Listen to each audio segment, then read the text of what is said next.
out to advertise for this July, August, I could say 35,000 with a third.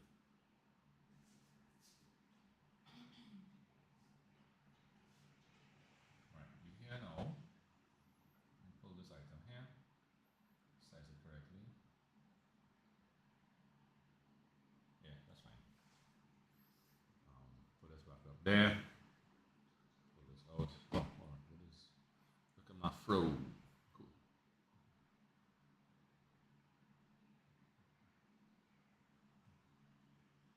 Okay, right. So we're in gear. All right. So, folks, I think I'm ready to start here. So, if you're ready. So we saw, I think, question one, the first question yesterday morning too, right? What percentage of 40 is 8? So how do we do that? Right? 8 over 40 and multiply by 100. So of course, 8 over 40 cancels down to 1 over 5, and of course 5 into 100 goes 20 times. So we have 20%. Yeah, somehow this paper, I'm not actually zoomed in here. This is the size of the paper. Like if I go, it's 100. Yeah, I don't know how this one turned out so big. So anyhow, so right. Whoops. Okay. Cool. I'll live with that. All right. Next, the number 3.14063. Whoa. Right. Written correct to 3 decimal places. Okay. Cool. So 3 decimal places means you're gonna that's 1, 2, 3. So that's a cutoff point there. That's 0. But what do we normally look for? We look to the digit to the immediate right of this cutoff point. If it's 5 or higher, we round the cutoff point up by 1. Is it 5 or higher? Yeah. So we should round up the 0 by 1, which will give us what? 3.141? Yeah, so that's option B. All right, cool. All right, cool. Scrolling down. Right, so 4.3 by 0.37 is 1.591. Then 0.43, just 1 second, let's answer a question here, okay?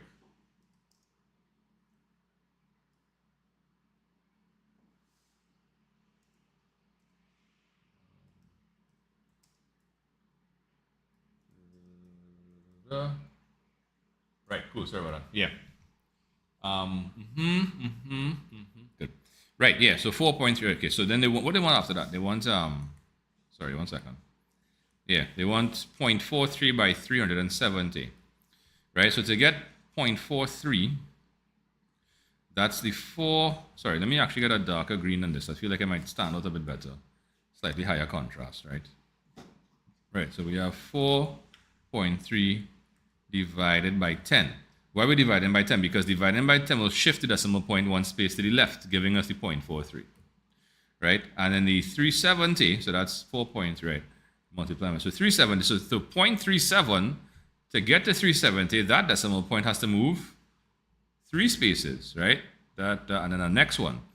So that will actually be, sorry, 1 second, 0.37 multiplied by 1, 1, 2, 3. Okay, cool. So technically speaking, we have this exact same sum, right? But it's slightly modified. So we have 4.3, you can put it all over 10, multiplied by 0.37 by 1,000, right? So check it. The 4.3 by 0.37, we know for a fact that that is what? 1.591? So we can replace it with the 1.591 and we can multiply by, so of course, one of the zeros here in the 10 in the denominator will cancel with one of the zeros there, not so?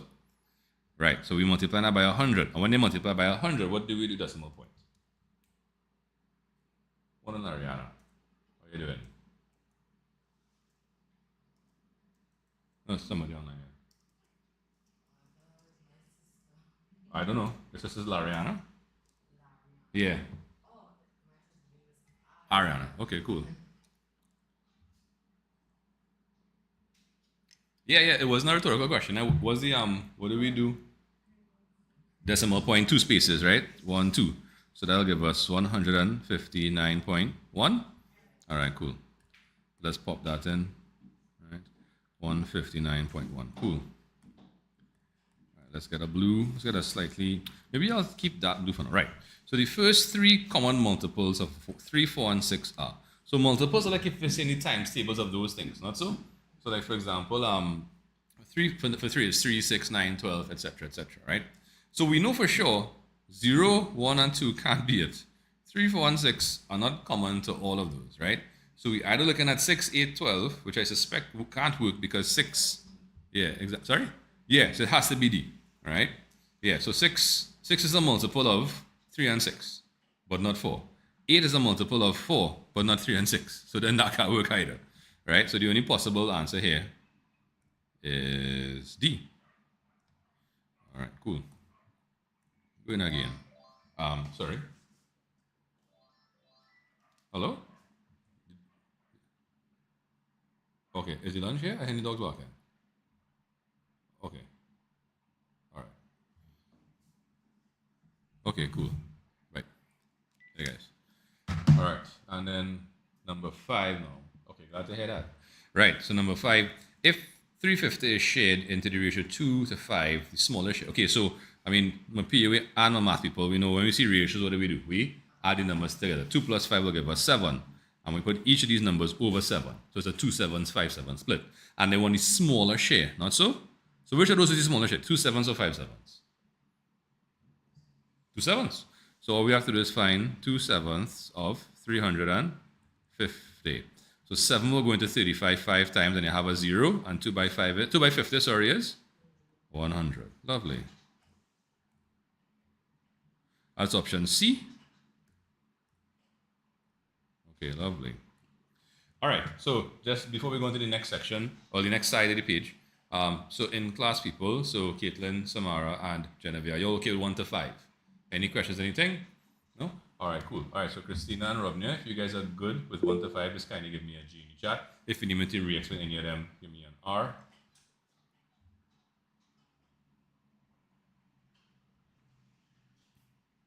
Thank you, Rico. Thank you, Rihanna.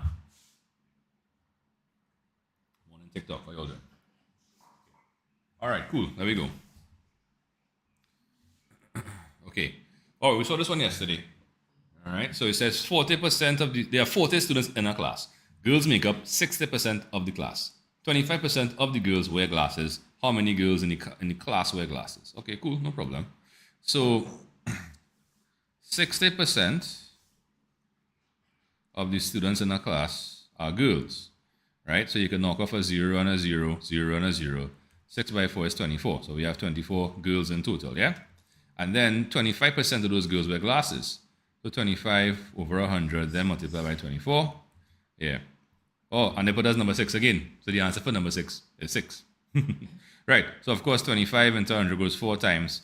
4 into 24 goes 6 times. So we have 6.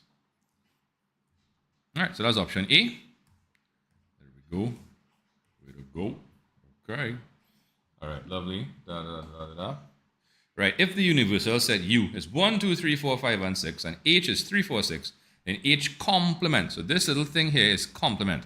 The complement of a set is everything in the universal set other than the elements in that set. Let me restate that a little more clearly. So H complement. So it means you're going to go to the universal set, you're going to ignore everything that is in set H, and whatever is left is the complement of H. All right. So that's when I say things are complementary. Like any econ people there? No? Okay, don't worry. POB people though? No? All right. So you all ever heard of complementary goods? Yeah. Right. So those are goods like bread and butter. Some eyebrows went up there, boy. Right? Like matches and cigarettes and or whatever the case. Right? There's things that are in joint demand. They can't work with each other. Right? So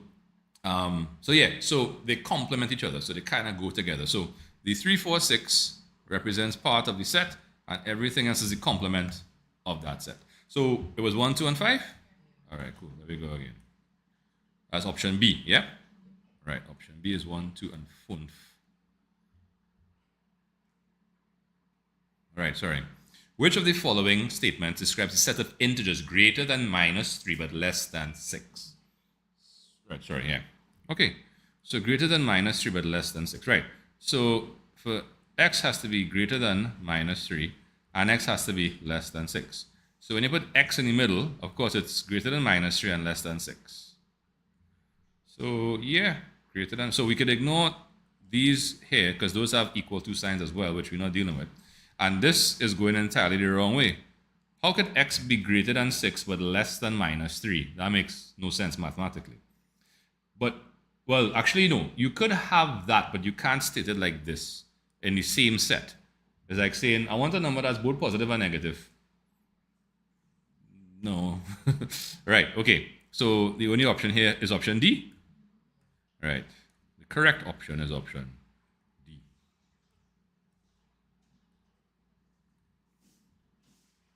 Right, and number 9 now, if x and y are two finite sets such that, so when they say, first of all, when they say a finite set, it means they have a countable number of elements, all right? So the number of elements in X is 9. So again, I know they don't really teach or go through sets that often again because it's no longer on the paper 2, and they tend to focus on the quote-unquote big ticket items. Right, sorry. Yeah. So this n in front of the x means the number of elements in X. This is the number of elements in X intersect Y, and the number of elements in X union Y, and they want the number of elements in Y. Okay, cool. So I feel like a Venn diagram would be helpful in this situation. I don't know why we give them a square, but all right. Oh, not that kind of, right. A little bit like that. Okay, there we go again. So that's the universal, right? So the universal set there. That is one of the sets. Ooh, no, I didn't want the oval. Thanks very much. Crap. Right, so let's call that one X. Let's call that one Y. Right, so the number of elements in X is 9. So the whole set X, including the intersection, is 9. The number of elements in the intersection is 4. So if you have 4 elements there, it means that across here you're only going to have 5, because 5 plus 4 is 9. And then well, we don't know how many in Y alone, so let's just literally call that Y, just for the sake of simplicity, right? Now the number of elements in X union Y is 15. So what they're telling us is that 5 plus 4 plus the Y is equal to 15. 5 and 4 is 9. 9 plus Y is 15. And to solve for Y, you'd subtract 9 from both sides. So we'd get a value of 6 for right here. But that's just in the Y only. If we want number of elements in Y in total, we'd have to add the 6 to the 4. Right? The number of elements in the intersection. And 6 plus 4 gives us 10. Okay. Right, that's what I wanted there. Oh, right, that's what I wanted. That one and then that one. Okay, cool. If that would work at all. Not sure. All right, sorry, what? I'm returning to myself. Okay, ladies in class. So, Caitlin, Samara, Genevieve. 6, 7, 8, and 9. Are you all good with those 4 items? Sorry? Any questions? Anybody? Anything? Okay, so my online crew, Christina and Robin, if you guys are good with those, just kindly give me a Genie chat. If you're good with that, give me a Genie chat. If you need me to re-explain anything, please let me know. That's not a problem. Please, this is not prison. It's not a problem. Okay, let's go on to the next page. It only has 3 questions. Oh, there are 3 sets questions. Okay, cool. All right, item 10 refers to the following Venn diagram. We have X and Y, and the intersection is shaded. In the Venn diagram, X represents the set of factors of 12. Y represents the set of factors of 9.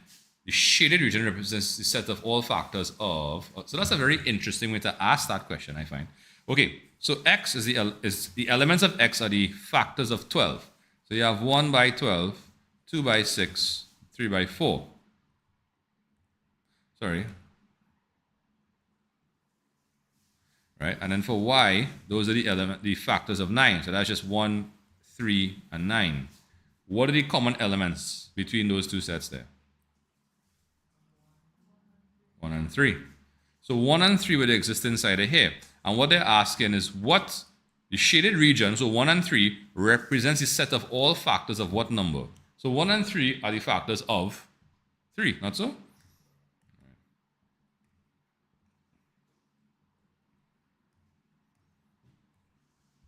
Okay. The 30 students in teacher May's class. Oh, you see, this is the dog and cat thing. Let's make sure this is the same kind of question. All right, they have either a dog or a cat or none of the 2. And then there's a very important piece here. All the students who have a cat also have a dog. So if you have a cat, you automatically have a dog. So you can't have a cat alone. What that implies is that all cat owners are also dog owners. And the implication there is that it means that the set of people who have cats, all right, so cats exist within the set of people who have dogs. So it's a subset of the set of people who have dogs. So I think that the only option is option D, right? So we have 12 people who have cats, 16 who have dogs. So that means it's out of the 16 who have dogs, 12 also have cats, right? But you could have a dog and not have a cat. But you can't have a cat and not have a dog, right? So of course 16 minus 12 is 4. So 4 people are dog owners only, all right? So that's D. Okay, cool. So that's shade D. And let's scroll down. Right, which of the following pairs of sets is an example of disjoint sets? Right, so we said two sets are disjoint if they have no intersection, no common elements. And if you start to read the options, the first option is the one, even numbers and odd numbers. There are no numbers that are both odd and even.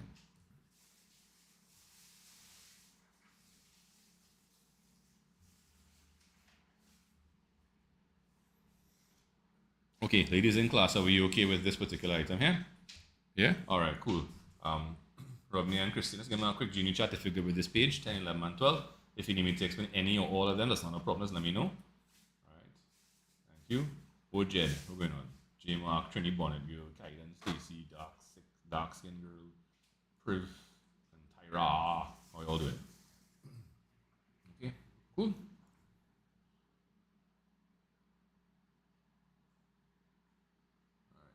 Okay. All right, so let's go. Next page. If we would run it, that'd be great. Let's go. Let's see. Oh, we entered the consumer arithmetic little section here. Wait, hold on, there's not something wrong. 1 second.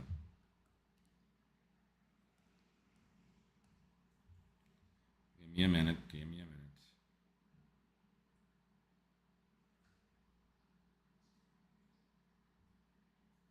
Oh, we have all the way on top there.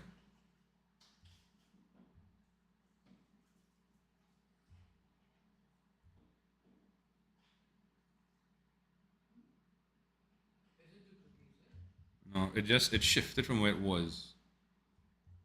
Okay. All right, so let's go back in. Sorry about that. Whoop. Okay. Okay, but we saw 13 a couple times already, so we know what to do here, right? If EC 250, yeah, Tyra, morning. Yeah, if EC, yep, yeah. So if EC 250 is equivalent to $1, then EC20 in US dollars is. So what they're asking is, if I have to pay 250 for one, how many can I buy with 20? So like I was saying yesterday, whatever is the dollar that you're buying, just tell us that it doubles. So it costs in 250 for a doubles, right? So if it costs in 250 for a doubles, and if you had $5, how many doubles you could buy?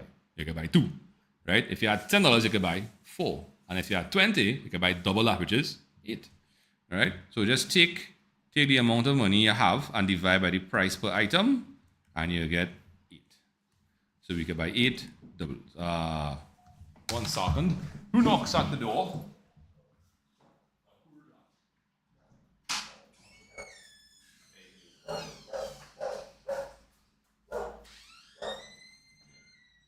We saw this happen one time.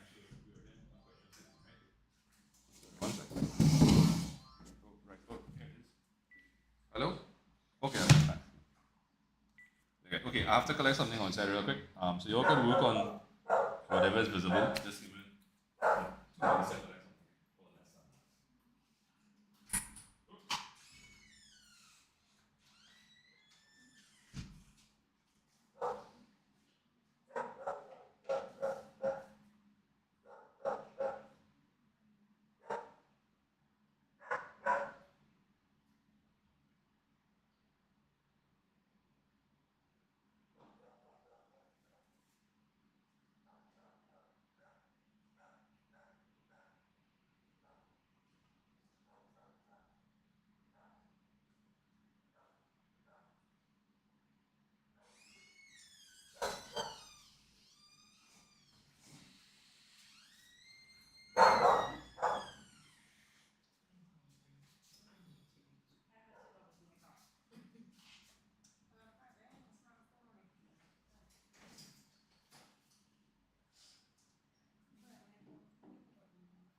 browsing already.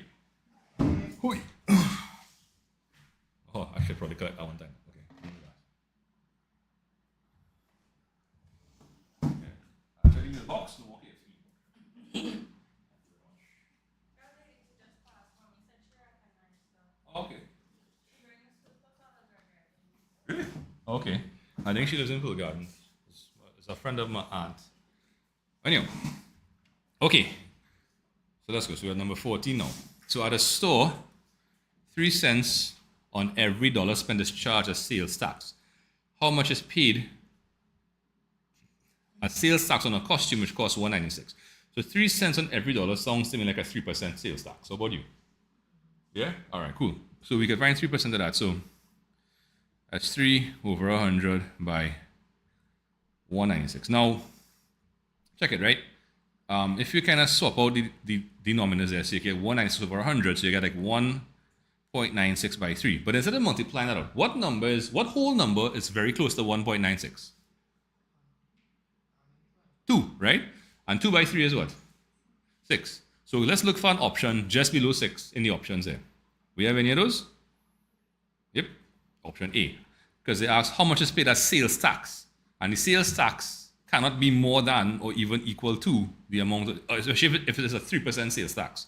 So the only viable options here were either option A or option B. But then when you work it out, you get option B.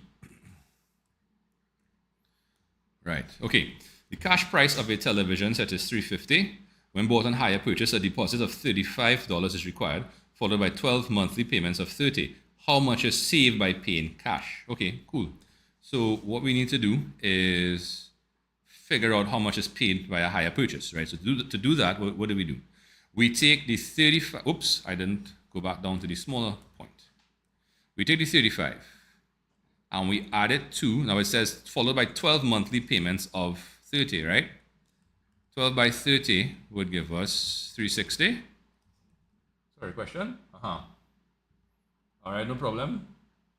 Paper 2 or paper 1? Mystical Ledger. Is that multiple choice? You didn't keep? Okay, sorry. Right, so this is going to give us 395. Now, the original price was 350, right? So if you compare that to 350, we have a savings of 45. Sorry,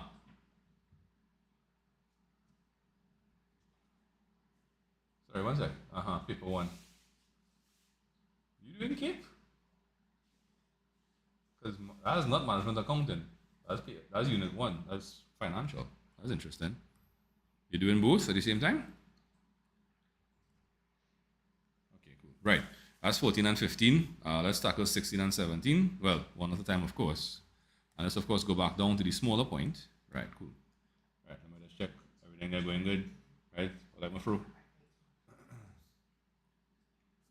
Right. I was supposed to do something else, wasn't I? Your uncle. Look, my uncle. Who's that? I don't recognize who Shadow is. Shadow, who are you? If I'm your uncle. All right. Sadaruti. I might be Sadaruti uncle. I know Badaruti. I don't know. Anyhow, so a company employs 20 persons as gardeners and clerks. The mean daily wage of all employees is $22.40. If each of the 12 gardeners is paid $26 per day, then the daily amount paid to each of the 8 clerks is. Okay, so this question has a few layers, right? If anybody could see a shortcut in it, let me know, right? Sadaruti is cool, I'm making a joke. Right, okay, so let me go. The mean, right? Now they employ 20 people. Now to find the mean, we'll add up all the earnings and then divide by the total number of people, right? So let's just call it E for earnings divided by 20, and that's equal to 22.40, right? So if we wanted to find all the earnings now, what we'll do, we'll take 2240 and multiply it by 20. So shift a decimal point, that's 448. Okay, right. I need a little column here now. I'm going to get a little green going. Now, if each of the 12 gardeners is paid 26, okay. So 26 by 12 will give us the total amount of money paid to the gardeners, right? That's 260 plus 52, which is 312. So if the total amount paid to everybody is 448, and you're paying the gardeners 300, is gardeners? Yeah, 312. how do we find how much is paid to just the clerks? You'd have to do what? You'd have to subtract, right? So 448 minus 312, I think is 136. And now, if they want how much is paid to each of the clerks, what's the final step we have to do here? We'd have to divide the 136 by 8, not so? So, whoops. Right, so then we could divide by 8. 8 into 13 goes 1 time without going over. Carry the 5, and 8 into 56 goes 7 times. So 17, boy. That's a lot of working for a multiple choice question, I find. I wonder if it have a slightly easier way to work that. That would be interesting to look at. Okay, all right. Delano invests $5,000 for 2 years in an investment scheme. The investment earns compound interest of 8% per annum. Compound interest of 8% per annum. Right? What will be the amount of Delano's investment at the end of the 2-year period? Okay, cool. So we could do this a long way or a short way. Right? I'll show you the long way first and then the short way out. So what you could do, you could take the year, the value at start, plus the interest equal the value at end. So he invests how much? 5,000. Right, and there's an 8% interest, right? Sorry. 8% of 5,000 is 400.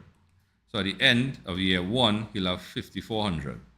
At the end of year 2 now, you have to, in year 2, you had to take 5,400 and add not 400, you had to find 8% of 5,400, which is 432, I think. You could let me know if I'm right there.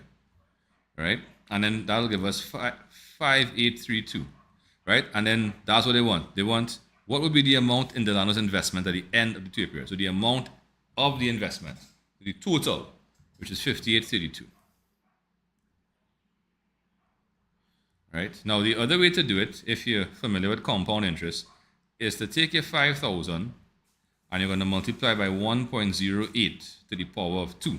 Now, of course, if you had a calculator, that way would make sense. And as we know in the paper 1 for maths, do we have a calculator at our disposal? No, we don't. Well, your brain. But again, I think, 1.08 squared then by 5,000 might be a bit much of an ask, Yeah, so I think maybe the table might be the better way to do it. Find 8% of each of the values and then go down. Okay, ladies in class, are we okay with the first column, 13 to 17? Any questions, anybody? Anything? All right. Okay, Robnia and Christina, if you guys are good with that, just kind of give me a genie chat. If you need me to rework anything in the drill, let me know. That's a little warm on that side there, boy. This is not warm at all. Wow, okay. That's most interesting.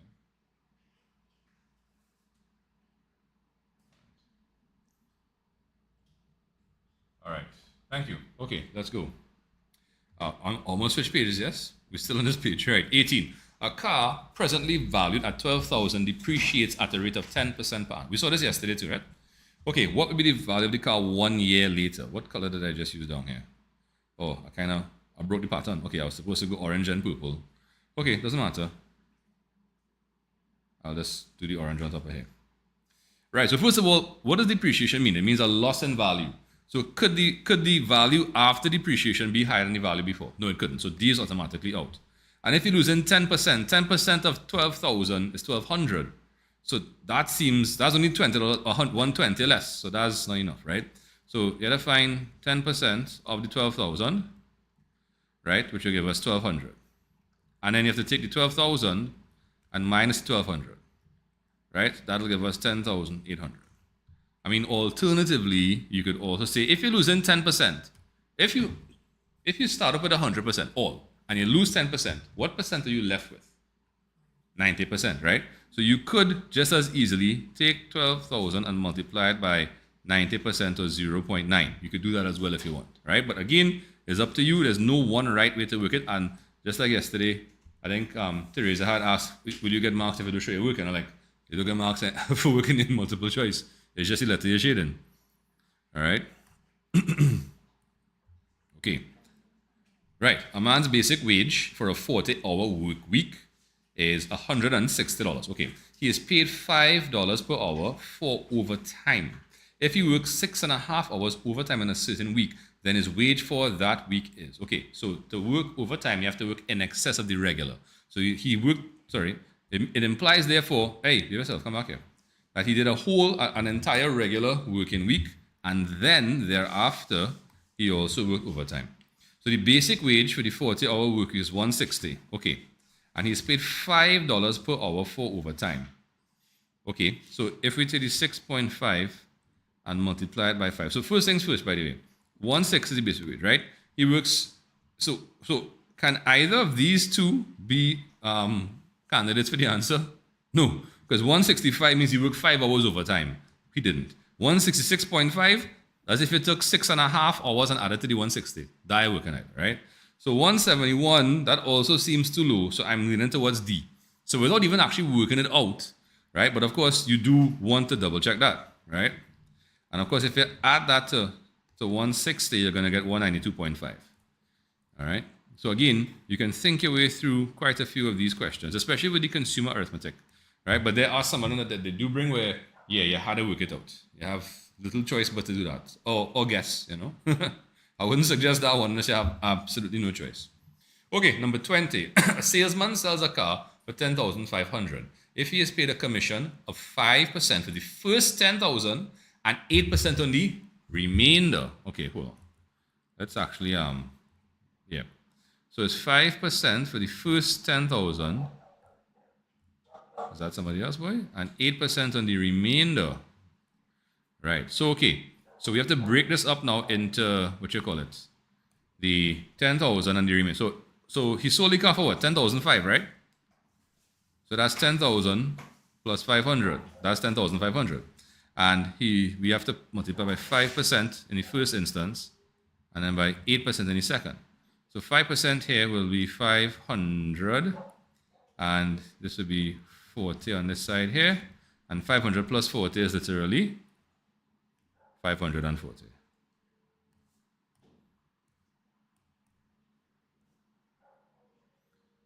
Okay. Right, a salesman sells a car. Sorry, I read the same one. We just do this. All right, 21. Althea normally saves X each month, but in June she saved $4 more than twice her usual amount. Okay, in June she saved. Right, so we know this one already. We saw this one before. All right, so she normally saves X dollars each month. In June she saved $4 more than twice the usual. So twice X is 2 times X, and 4 more is 2X plus 4. That's option C. Sorry, just give me 1 second. Let me see there's somebody outside.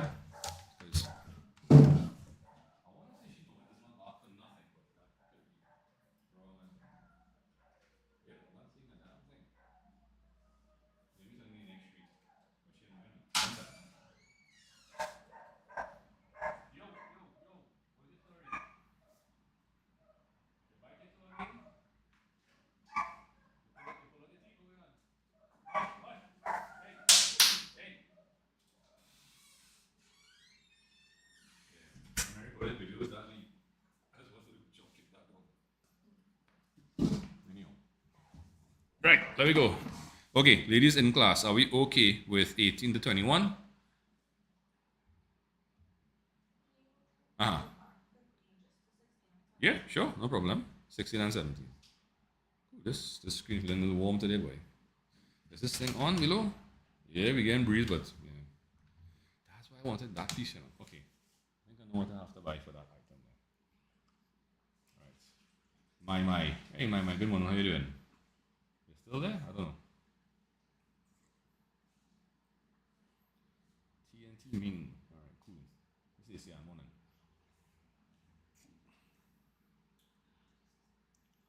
All right, cool. You're good? All right, good to have you on. Sharella.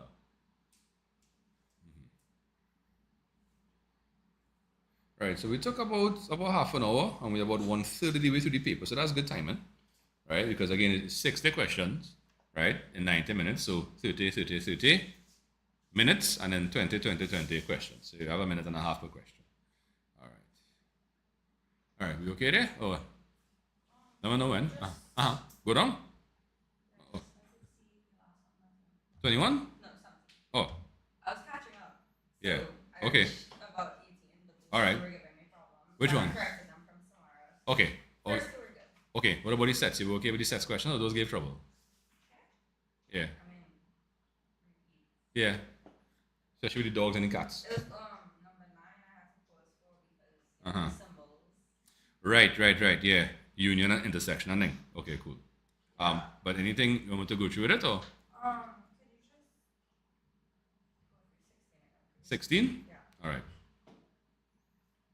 If it would pop on, that'd be great. Right. Okay. 16. Right. So this one. So the company employs. Hold on. No, this one. No, that's too close to that. I want to slightly. Right. Right. 20 persons as gardeners and clerks. The mean daily wage of all employees is 22.40. So that's the average of 20 people's pay. So what I did is I reversed that. So normally, I took E to be earnings, everybody's earnings, right? I divided everybody's earnings by 20 as everybody, and I got 22.40. Well, the question did that. So I reversed it and I multiplied by 20 to find the total earnings, which should have been the numerator here. That's step one, right? And I say, okay, then they tell me I have 12 gardeners who will get paid 26 per day. Okay, so 26 by 12 will give me 312. Then I subtracted the 312, sorry, 1 second, right, from the 440. So 312 from 448 give me 136. And that 136 has to go to the clerks. And they tell me I have 8 clerks. So if 136 is the total of all 8, I just divide 136 by 8 to find how much I'm paying each clerk. Make sense? Yeah. All right, cool. All right, lovely. Right, we're good there. Oh, right, there we go. Okay. Second third of the paper. All right, so we're almost to the halfway point as well. What is M to the power? 3? It's 3. Yeah, sorry. I'll write this over a bit more clearly then. What am I doing? Right. Sorry, 1 sec. Right. So this is M. Look up. M star n is equal to the square root. Okay, I guess that line didn't want to autocorrect it straight. Right, that's m cubed minus n squared. Then 5 star 2. Right, so that'll be equal to the square root of 5 cubed minus 2 squared. So 5 cubed is 5 by 5 by 5. 5 by 5 is 25. 25 by 5 is actually 125. 2 squared is 4. 125 minus 4 is 121. Square root of 121 is 11. Yesterday. Yeah, did this yesterday.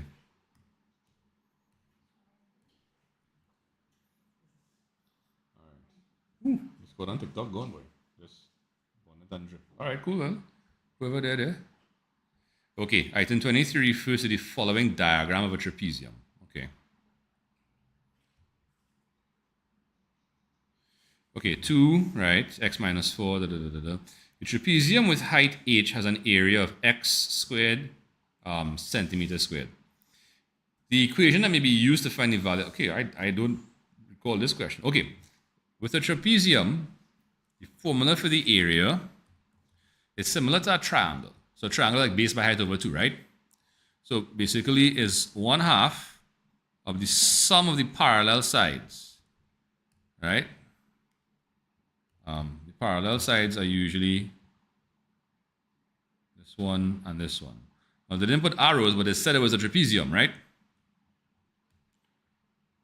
And a trapezium is a quadrilateral where there's only one pair of parallel sides, right? The h is not actually a line in the shape. It's just meant to give us an illustration about the height. Okay, I'll put it back though. Right. So 1/2 of the sum of the parallel lines, parallel sides, sorry, 1 second, my pen. Right. Then multiply by the perpendicular distance between them. Okay, so if we were to plug this up using the x squared as the area, right? So area is equal to 1/2, so 1/2 by 2 plus x minus 4, then multiplied by the perpendicular distance between them. Now, you could multiply this to the front. 1/2 of h would simply give us h over 2. right? And then if you work with inside the bracket, 2 minus 4 will give us minus 2.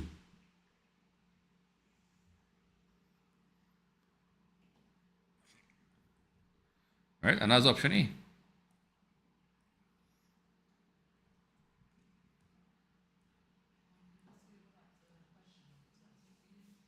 20?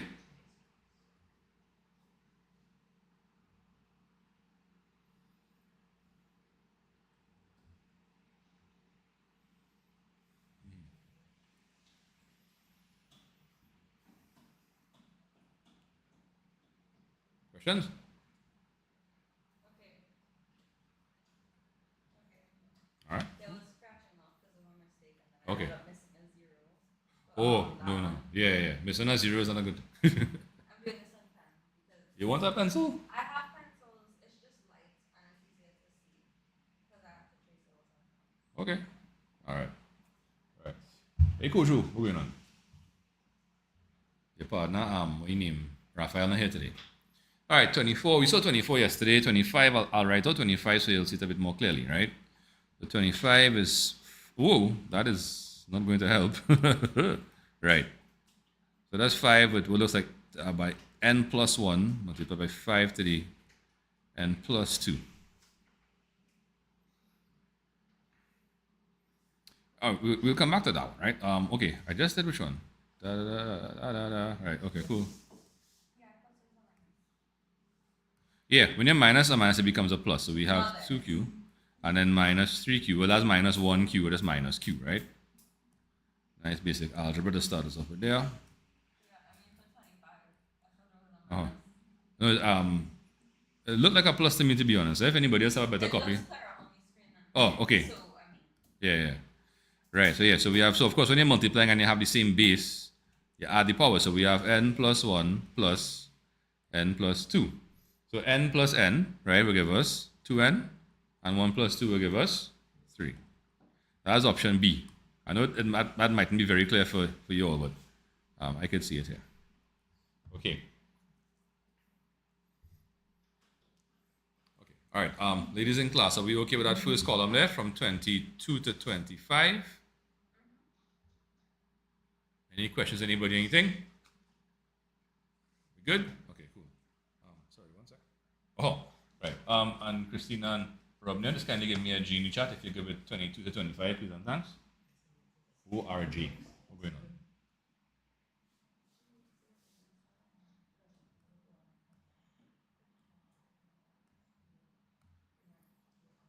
All right, cool.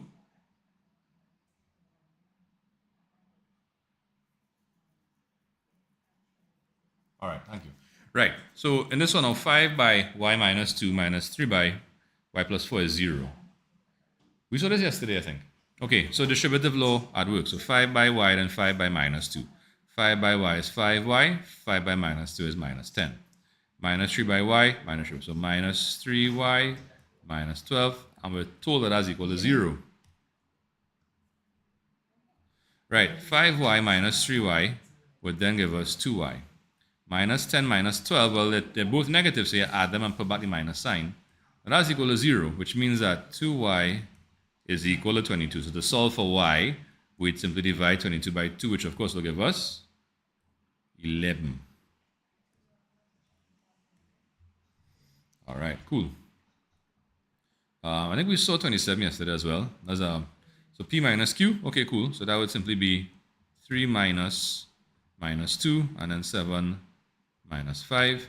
So when you minus a minus, it becomes a plus. 3 plus 2 will give us 5. 7 minus 5 will give us 2. So 5, 2, which is option C. Rein boy. Yeah. One of my son got that boy. He got up, cry, a little after 7 o'clock. And went back and sleep around 8:30. I like, went back and sleep, all right. You went to bed late last night too, eh? Yeah. I did 3 o'clock. Yeah. I went to bed around 2 o'clock. Because I was on for this one basically until Uh-huh. around midnight. And then I went on a shower and everything. Before I went on the call, I was doing stuff Mm. And then my time had done so many messages reminding me this and I whatever, so I stayed up and put it on. And then I knocked out. And I got up late. I wanted doubles, so I just kept Doubles. All right. Yeah. I had mine on Thursday. And you. Yeah. yesterday. I had doubles yesterday. Nice. Right. So parallelogram in which EF is parallel to H. So EF is parallel to HG. Right. And then EH is parallel to F. So EH is parallel to FG. Right. And because of the nature of a parallelogram, the opposite sides are not just parallel but equal in length. So it means that if you're going from H to G, right, it has the same vector as EF. And if you're going from E to H, it's the same vector going from F to G. Right? And what they want us to do is EG, the vector EG expressed in terms of K and M. So to go from E to G, right, that's going across here, but we don't have that line, do we? No, we don't. Right? So we can only travel along the lines for which we have vectors. All right? So we could go from E to F and then F to G. To go from E to F, that's just K, and to go from F to G, that's just M. So you have to add those two together. So we'll get what? K plus M. There you go. Okay.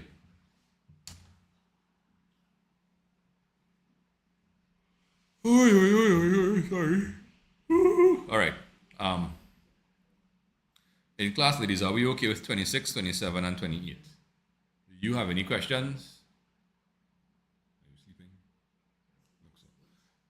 Right. Huh? Which one? All right. Christine and Robin is going to have a quick Genie chat. Please and thanks.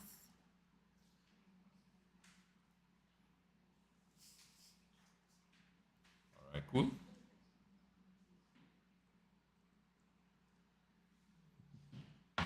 All right. We're going again. Right. Katie. Hey, Katie. Morning. How you doing? Just doing some math prep for Friday. Yeah, we did the advance early in the week. I think I have one or two replays on YouTube. All right. 29. If 5 by xy is equal to 4 by 10, 20, and the values of x and y are, okay, well, let's see. If we were to expand or use the distributor for 4, this will give us 40 and 80, sorry.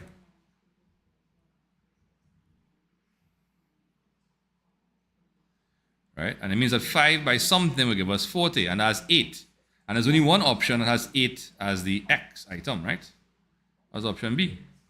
And this, incidentally, 5 by 16 would indeed give us 80. All right? So some of these questions, you don't have to do the full working, you can do piece of the working. All right? Right. This one here refers to the following matrices, A and B. Right, so can they be multiplied? Well, we have 2 rows and 3 columns, so we have a 2 by 3. Yeah, from the options. All right, cool.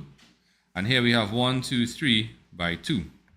So for sure, if it's a 2 by 3 and a 3 by 2, we could definitely multiply, and the resultant matrix will have an order of 2 by 2. Okay, so right, so it's probably going to be either option B, C, or D. So let's just double check, because why I'm saying that is because I'm looking at the bottom right-hand corner here. There's a 25. So we could check that right away. If we do this row by this column, 3 by 0 is 0, 0 by 1 is 0, and 5 by 5 is 25. So if you add up 0 and 0 and 25, you're going to get 25. So that's definitely out. All right. Then what about... And then they have 9, 9. Okay, so we don't have to check that one. So we have to check the numerator, the top row. So it's either going to be a 9 or a minus 6. And my money is on the 9. Let's check it out. 1 by 3 is 3. 3 by 2 is 6. Ending by 0 is 0. And 3 plus 6 is indeed 9. So the only option to play with here is option C. All right, so 9. Right, and if you wanted to just to make sure, you could always do this row by this column. That's 0 plus 3 minus 15. 3 minus 15 is minus 12, so yeah. Oh, hold on. So if it's minus 12, then shouldn't it be option D then? Oh, there you go. Yeah, it's option D. My bad. It's a good thing I checked the I checked the maths. Wow. As if we weren't doing maths in the first place, right? Right, so lesson there. Make sure and check to make sure that you have the correct answer. All right, cool. Right, we know 31 is 120, right? The speedboat took how long? It took 9 hours to travel. That was the average speed. Average speed is two. Whoa, hold on. Average speed is total distance traveled divided by total time taken. And 9 into 108 by itself is 12, and you have an extra zero, right? So 120 it is. That's option C. Okay, so are we okay with 29, 30, and 31 in class, people? Yeah, okay. Robnia and Christina, sorry. If you guys good with that, give me a G in the chat. You need to re-explain, give me an R.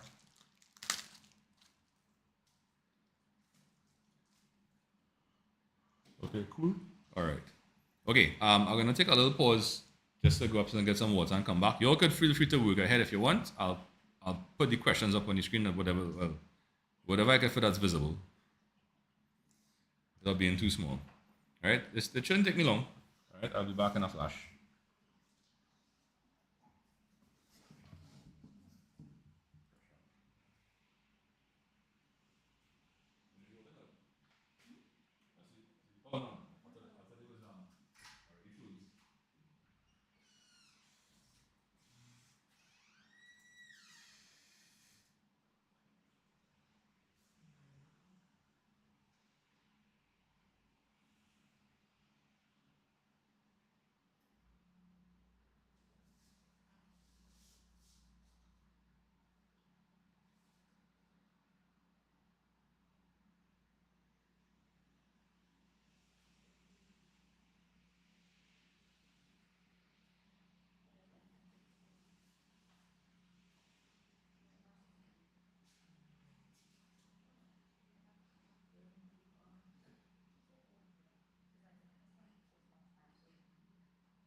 Yeah, all right. They're sleepy. I hear you.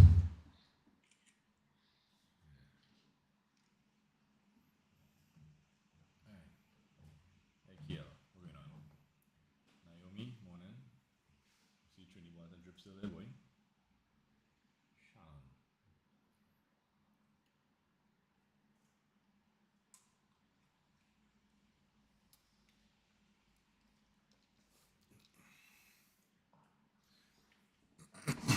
Okay. This is an interesting question. They give you trapezium, they ask you the perimeter.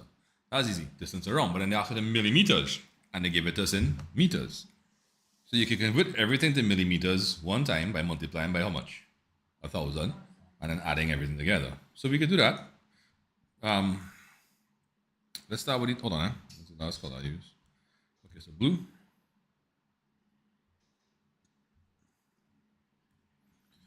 Right, so we could do, let's start with the top.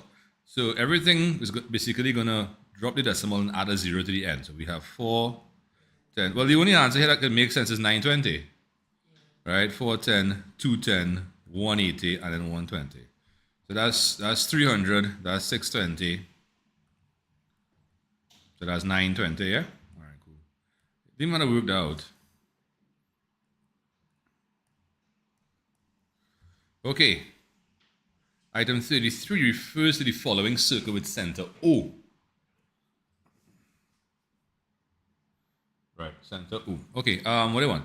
If the circumference of the circle is 15 centimeters and the length of the minor arc AB, length of the minor arc is, okay, right, so the minor arc is a fraction of the whole circumference. And that fraction is governed by the angle in the minor sector. And what is the total angle in the whole circle? So you'll take your 120, the angle in the minor sector, divided by the total number of degrees in the whole circle to find the fraction of the circle which the sector takes up, and then you'll multiply by 15. That looks like option B to me. Yeah? No? All right, cool.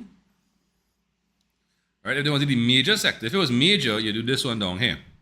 Because then you need the remainder of the angle in the circle, in the major sector. Okay, cool. Okay, oh, just 2 questions here? Okay, all right, are we okay with 32 and 33? All right. Hey, Tammy, morning, how you doing? Good to have you on. Hamster. I like that one. All right. Hey, what you doing? Come down on line with someone now. I'm here till 3 o'clock. If you're available. All right, cool. Right. Robnia and Christina, we okay with 32 and 33? Just give me a quick Genie chat if you're good with that, please and thanks.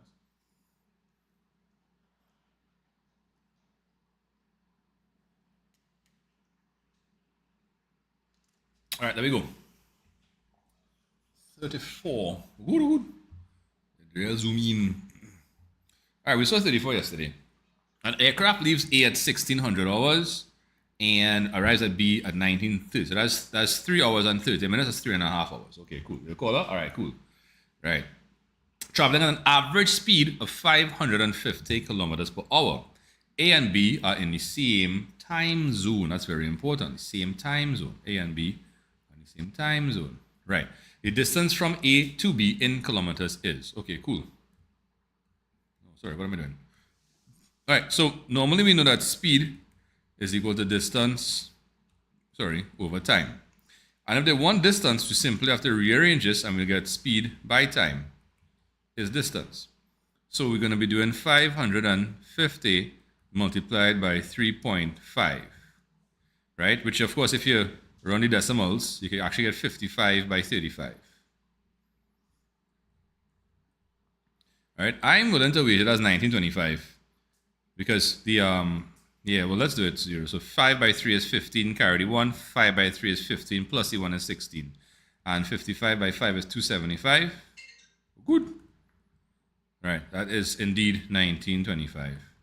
Right, let's go from there. Oh, okay, Tammy gone? All right, cool. Bye, Tammy. All right. Ooh, major arc, boy. The major arc is 40 centimeters. What is the circumference of the circle? All right, so check it. This is where we have to do the same kind of reversal thing I was talking about just now, right? All right.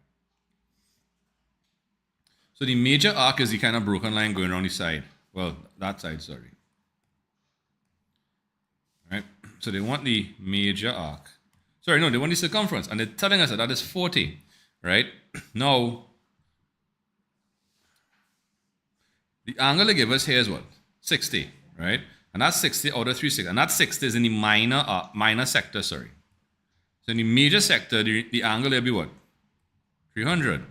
So what we're seeing is just like how we did the 120 over 360 by the circumference just now. Right. So if we take the 300 and put it over 360 and multiply by circumference, we will get 40. Now 300 over 360 will simplify to 5/6. Come on, man, Philip, give yourself. Right. And then, of course, if you want to solve for C, you could divide by 5/6. And when you divide in fractions with the protocol, change divisor, multiply, invert the divisor. 5 will go into 40 8 times, and 8 by 6 is 48. That's option B. All right. Okay. So that was 34 and 35. Let's finish the page and I'll check in with you all, right? Actually, no, you know what? Are you all okay with 34 and 35? Right, okay. All right, so of course, Christine and Robin, if you guys need me to rework, give me an R. If you're good, just hold the G till we finish the page, right? Okay.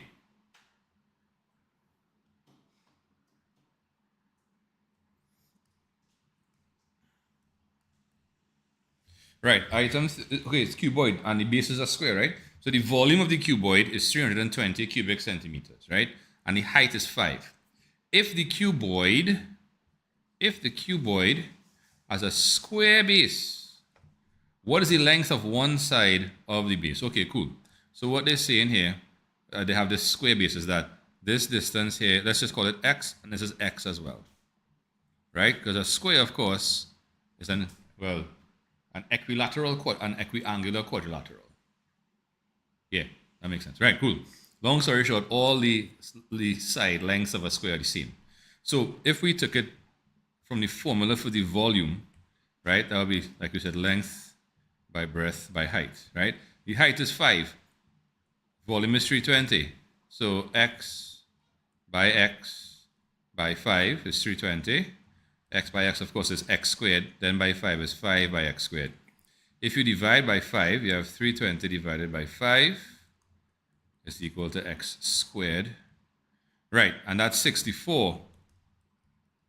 And of course, to find x, what will we do? We have to undo the square by finding the square root of 64. And the square root of 64 would simply give us 8.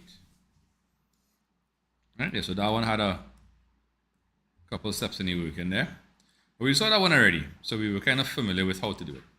The area of a triangle is 60 square centimeters and its base is 12. What is the perpendicular height? That's 10.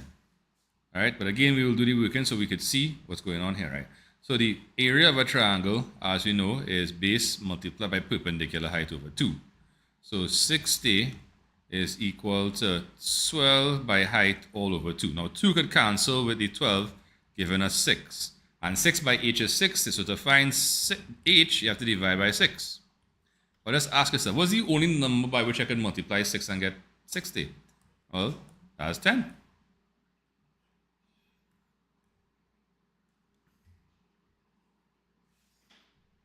Okay, 38 now. A square has the same area as a rectangle with sides 9. Okay, we saw this one like 4 times already. No, actually, we couldn't see it 4 times because we went to 2 papers. We saw it twice. Okay, so the area of the rectangle is equal to length by breadth, right? That's equal to 144 square centimeters. Now, the area of a square is side by side, which is side squared. And side squared is 144. So to find side, we have to find the square root of 144, which of course will give us 12.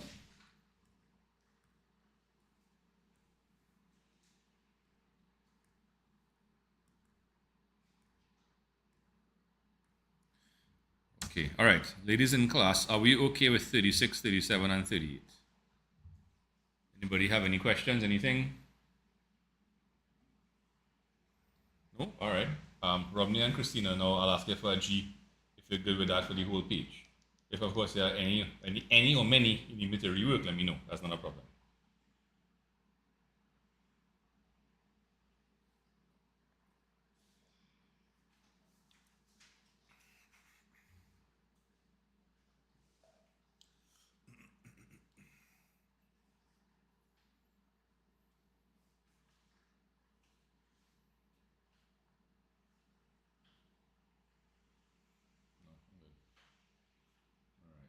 Hey, Stacey, how you doing? Oh, you come back. All right, good to see you, Alan. All right, there was something I had to do.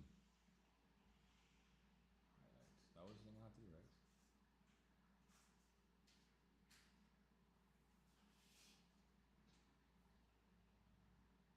One second, sorry.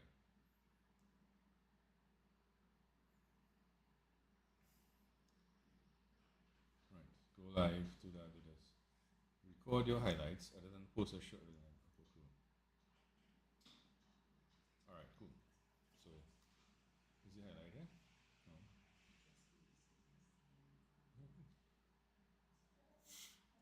So why is that turned off then? And what does this piece here? Record? Am I not recording? Okay.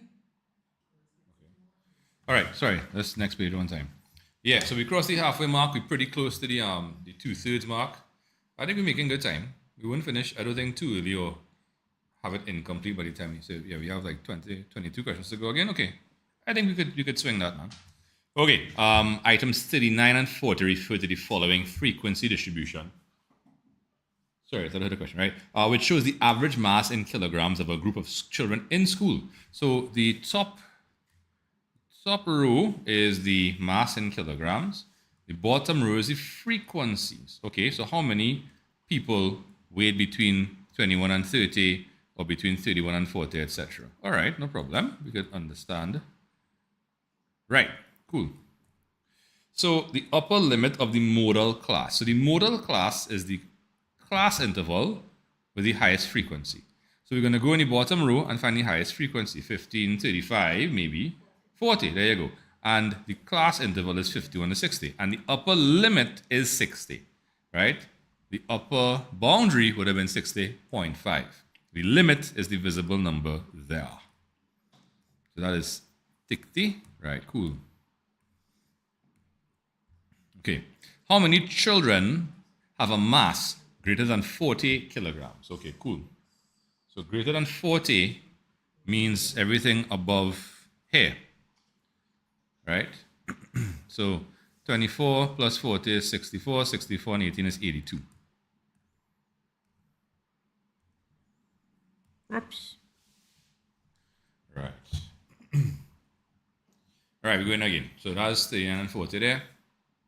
41. Item 41 refers to the following table. Or if anybody had to like order lunch or anything, now might be a good time to organize that if you had to do that, right? Because it's a Sunday, so that's, well, I think most people cook on a Sunday, so it might be safe, but never know. Right, okay, where was I?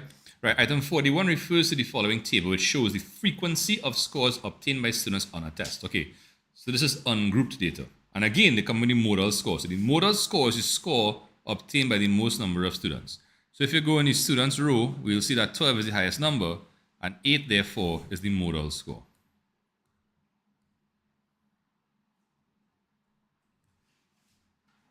Cool. All right. So that's that page there. In class, people, are we okay with the stats so far? All right. So Rodney and Christina, just kindly give me a Genie chat if you're good with that. If you need me to re-explain. Oh, cool. Thanks for the like, by the way. All right. Lovely. Let me just check something here. Okay, well, that's fine. Right, 42 takes up a whole page by itself. I think we did this one yesterday. Okay, I think the grid lines are a little better to look at today, though. Did I move it? No, I didn't. Okay, cool. What do you want? The median? Right. So let's just organize something here. Okay. The median of the marks scored by the 200 students is, so 200 students, the median is the score obtained by the student, the halfway. If you're listing the scores in ascending or descending order, but we do ascending, it's the score exactly halfway. So because it's also in grouped data form, because we have a cumulative frequency curve, right? We just have to find half of the total number, which is half of 200, which is 100. So 100 is not the median. We have to go to the 100th student on the y-axis, right? So between 80 and 100, I'm sorry, 120, right? So yeah, I think it's the 100 here. Yeah, because you have 20 here plus 20. Right, there you go. You read across along that line to hit the curve. Sorry, one sec, I'll do that again. I feel like it's in between. Yeah. Yeah, it's in between the two of the minor grid lines.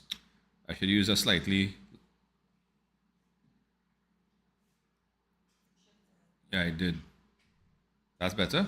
Yeah, I think that's okay.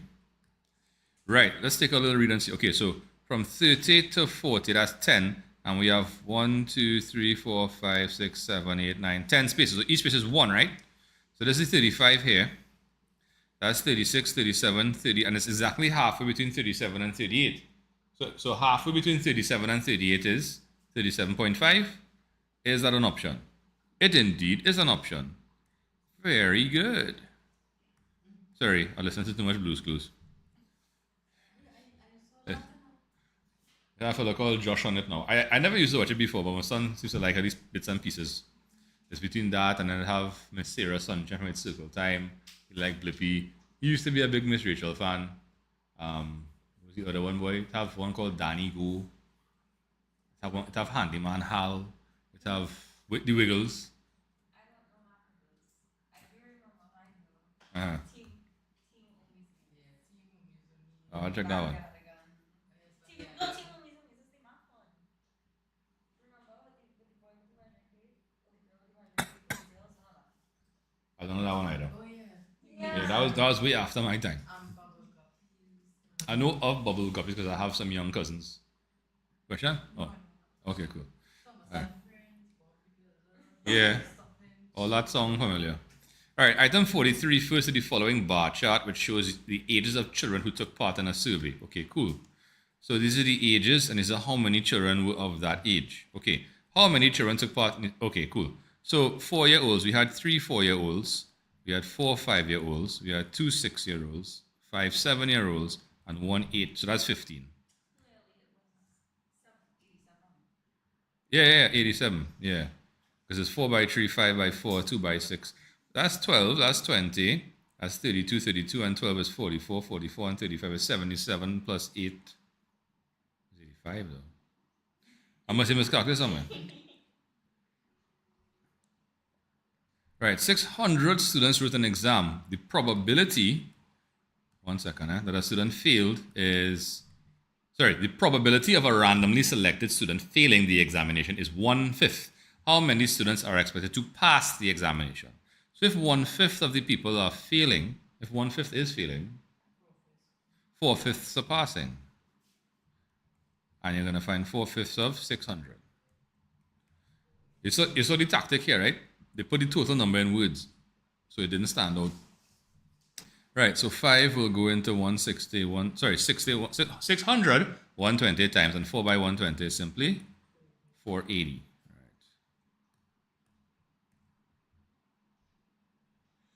45, which of the following linear? Okay, so that one is option C. We've seen this one before, right? Let me tell you why. So again, if you have an x squared, and as the highest power of x, you have a quadratic, right? A linear function is a straight line function,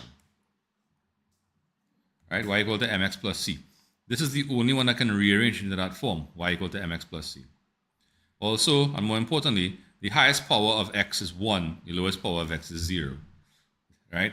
This one, say, well, look, the highest power of x and y are both 1, right? But if you were to express this as using y as a subject, you have 4 over x, which means x is now to a negative index. So that's that's definitely not a linear function. If you were to plot x to the minus 1 on a graph, you'd actually get a curve looking like that. I think it's called a rectangular hyperbola. Okay, 46 now. Set of ordered pairs below. Okay, we saw this yesterday. It represents a relation that is a function. So 2, 7. Okay, so to be a function, you either have to be a 1-to-1 or a many-to-1. All right. So if we notice, we have unique or distinct x values there. And each of those x values, also has a unique y value. Which of the following points, when added to the set, would form a relation that is not a function? Okay, to be a relation that is not a function, you have to be either a one-to-many or a many-to-many. So to be a one-to-many, all you have to do is see if you have any options with the same x value, but a different y value. Because then it will be one value of x connected to many different values of y. And that's option A. Option A has 2, 8. If you were to add that to this set of values here, you would have the value of x equal to 2 matching to, or mapping onto rather, 7 and 8, which would be a one-to-many. So 46 is A.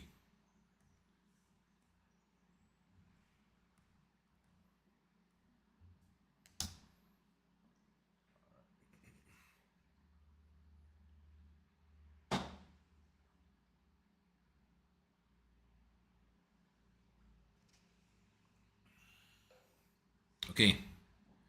All right, 47 now. Item 47 refers to the following arrow diagram. Right, so this is a one-to-many. No, sorry. This is y is a factor. X is a factor of y, sorry. No. They reverse it. Ooh, look how I get catch. Normally it's 2, 3, and 4 on the x side and 8, 9 on the y. So see, you gotta look carefully because I just skim over it and see, hey, da. Right. So no. So this is that x is a multiple of y. Because 2 is a multiple of, 8 is a multiple of 2 and 4. 9 is a multiple of 3, and 10 is a multiple of 2. So x is a multiple of y.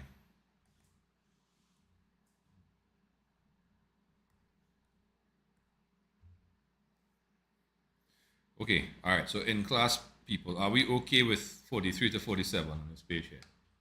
Any questions, anybody, anything? 46, right, okay. So they want, in the first instance, they gave us 3 sets of ordered pairs. Sorry, 2, 7, 4, minus 4, 6, and 10 and 4. So those are x and y combinations. But they want to know, if we were to add one of these to the above, right, which would then cause the relation to not be a function. So a function is either a one-to-one or a many-to-one, which means that each x value corresponds or maps onto only one y value. You could also have multiple x values mapping onto a single y, but it's always that those x values only map onto that one, right? So it's like a quadratic, right? You could have like 2 x values mapping onto this one y value there. That's perfectly fine. That's a function, right? But if you were to turn that curve sideways, right? Just like in the maths exam, just have like that in the multiple choice, right? So what will happen is have one x value mapping onto 2y, and as a one-to-many, right? So that would make it a relation but not a function, right? A function is defined as either a one-to-one or a many-to-one relation, right?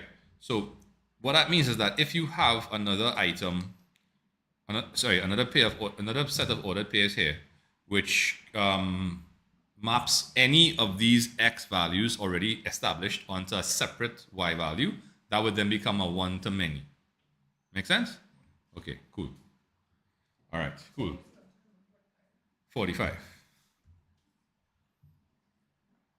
All right, so remember, if you were to rearrange this in the form y equal to mx plus c, you'll get y equal to 2x minus 3. Yeah? All right, cool. Okay, right, right, and Robney and Christina, right, let me know. All right, we're going to the last 12 or so. I think we should be okay. We have about 25 minutes. That's about the usual 2 minutes a question. Whoa. Okay, great. Hold on 1 second.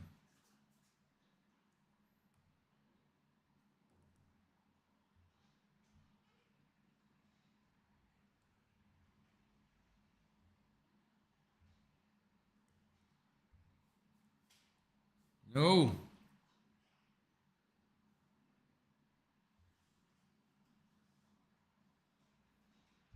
All right. What is the gradient of the straight line 2y equal to minus 3x minus 8? Well, all we have to do is put in the form y equal to mx plus c, which means making the coefficient of the y term 1. It's Andrew, what are you doing? So if we divide throughout by 2, we'll get y is equal to minus 3 over 2, then by x by minus 8 over 2. And of course, if you compare that with the gradient-intercept form of the equation of a straight line, right, m is equal to minus 3 over 2.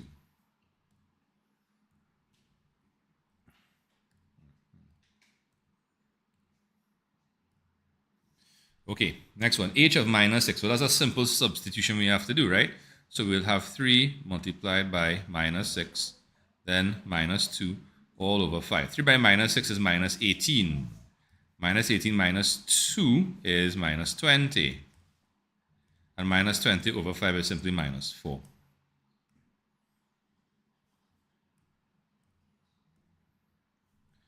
All right, scrolling down now. Right, the range of this function for the domain minus 2 to positive 2. Right, so that's the range of the function. Oh, it's minus, it's the negative of x squared. Oh, wow. Let's highlight that for sure. The negative of x squared. Right, so in this particular case, if you did minus 2 squared and then put a minus in front of it, so minus 2 squared itself is just 4, right? And then you take the negative of that. If you took minus 1, then squared and found the negative of that, that'd be the negative of 1, which is minus 1. 0 squared is 0, and you can't have negative 0 because 0 represents neither an increase nor a decrease, right? So, and then the thing is, if you sub 1 and 2 inside of here, you'll get the same values of minus, of minus 1 and minus 4 respectively. Because when you square 1, you get 1, but remember, you're taking the negative of that square, which is minus 1. So your possible y values are minus 4, minus 1, and 0.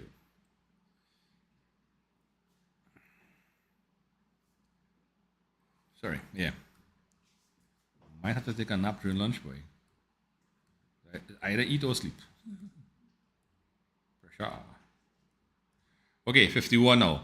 A line L is parallel to that line. What is the gradient of line L? So when two lines are parallel, what do we know about their gradients? They are equal, very good. And how do we extract the gradient from this? We put it in the y equal to mx plus c form. All right, cool. So first things first, what we could do is we could simply add 5y to both sides, or as they say, carry it across and change the sign, which I don't like to say. And then to get rid of the 5, it's attached by multiplication. And to get rid of something attached by multiplication, we use the opposite operation, which is division. So we'll divide by 5 on both sides of the equation, because whatever happens to one side of an equation must happen to the next side. And we divide each term by that 5. So it looks like an S. Okay, the coefficient of the x term, right, 2/5, right.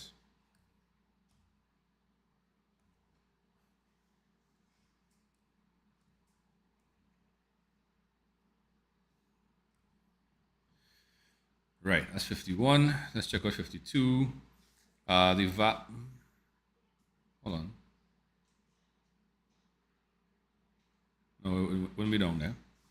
That's interesting. The values of x are the points where that intersects. Okay, cool. So basically they want the roots of the equation, right? So you're going to let 4x minus x would equal to 0. Factor out the x, you get 4x, sorry, you get 4 minus x. That's equal to 0. And of course, if you multiply those things together and get 0, you could only multiply by 0 to get 0. So either the x is 0 or 4 minus x is 0, in which case 4 is equal to x. So that's option A. X is 0 and x is 4. So you have two possible points there. All right. Item 53 refers to the following diagram, which shows a translation. Okay.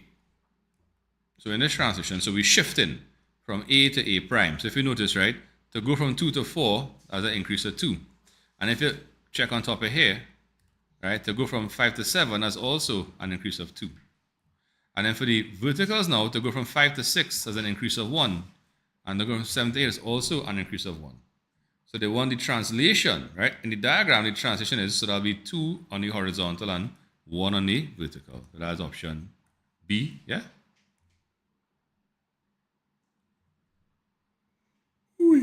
All right, that's 53. Okay, in class, people, are we okay with this page? All right, question? 52. Right, so Rodney and Christine, if you guys are good with that, just kind of give me a G in the chat. If you need me to re-explain anything, that's not a problem. Ooh. Sorry.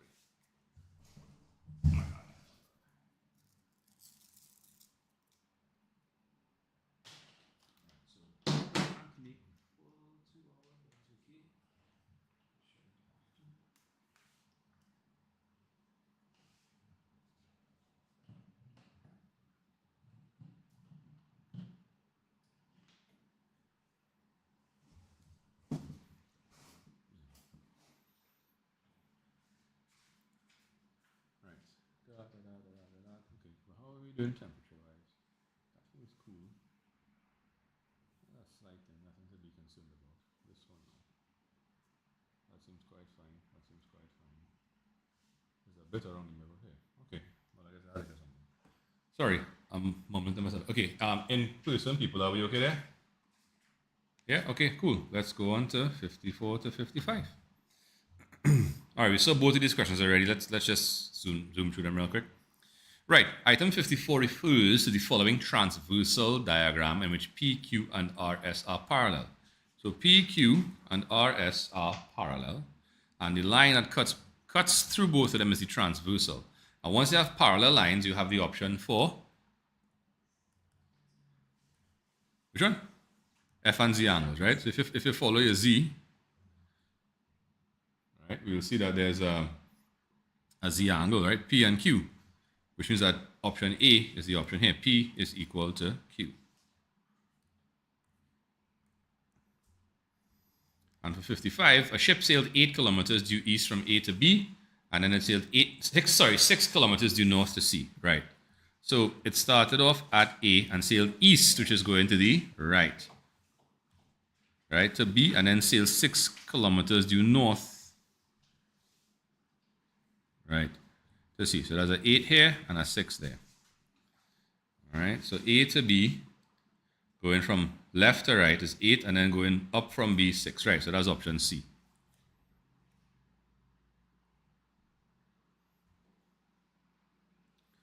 All right, so this page, all right, so we're not missing any of the last two questions like yesterday.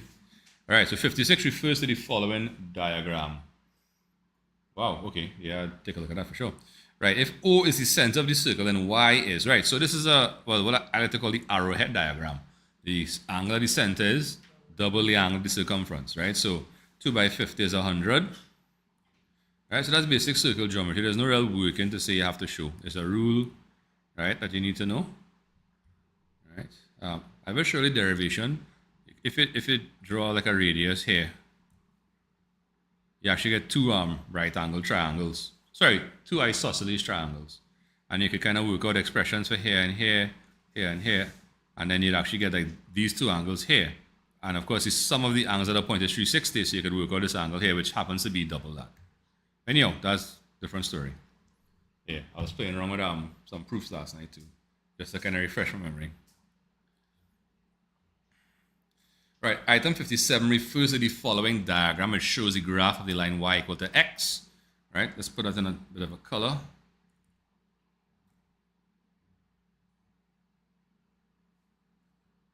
Right, is it charging? Right, okay, cool. Yeah. Hey Candace, thanks very much. Appreciate it. Right, if the line y equal to x is rotated anti-clockwise, so anti-clockwise means going this way, through 90 degrees and its image. Okay, so if we do that, this is just something you kind of have to know, to be honest. Right, so what's going to happen is it's going to rotate there.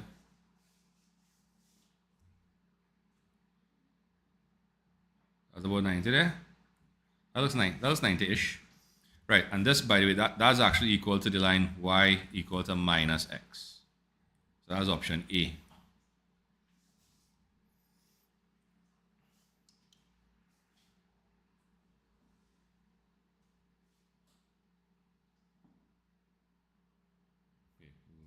we'll shut that down, Jen. Right, so that's 56 and 57. Let's check out 58. Okay, 58. In triangle ABC, angle A is x degrees, angle B is, oh, we've had up see this. I think we saw this in the last two or three papers. Actually, two. When is it papers? Wow. I'm mixing up with the ad maths. That's what happened. Because I think we did 8 papers to the ad maths. Well, 8? Yeah, we did. All right. So, of course, the sum of all the angles in a triangle is 180 degrees, right? And if you have two of the other angles, all you have to do is add them together and subtract that total from the 180, yeah? 2x plus x is 3x, and then we have 180 minus 3x, which is option D.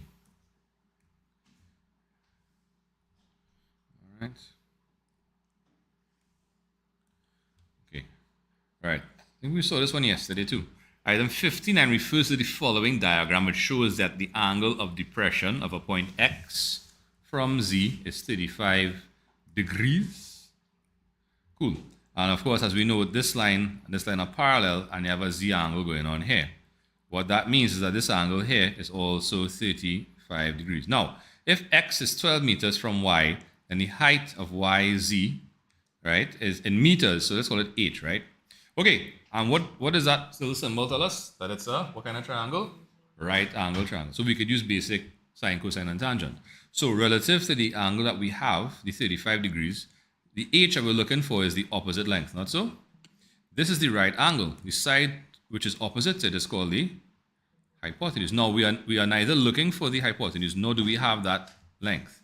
But we do have this side down here. So if it's neither opposite nor hypotenuse, by default it is the adjacent side. And just knowing your ratios, right? So sine is equal to opposite over hypotenuse. Cosine is adjacent over hypotenuse. And tan is equal to opposite over adjacent. So the only ratio that uses opposite and adjacent is tan. And there's only one option with tan here. Right? But I'll actually work out the whole thing just for the sake of illustration in case they switch it up on you, right? So what we know, well, you have to use tan, right? So tan of the angle is the ratio of the opposite length to the adjacent length. And to solve for h, you'd multiply throughout by the denominator. So that's why you get tan 35 multiplied by the 12. Okay. In-person people, are we okay with this page? 56, 57, 58, and 59? Any questions? Anybody? Anything? No? All right. So Christina and Robin, just give me a quick Genie chat if you're good with that. Please and thanks.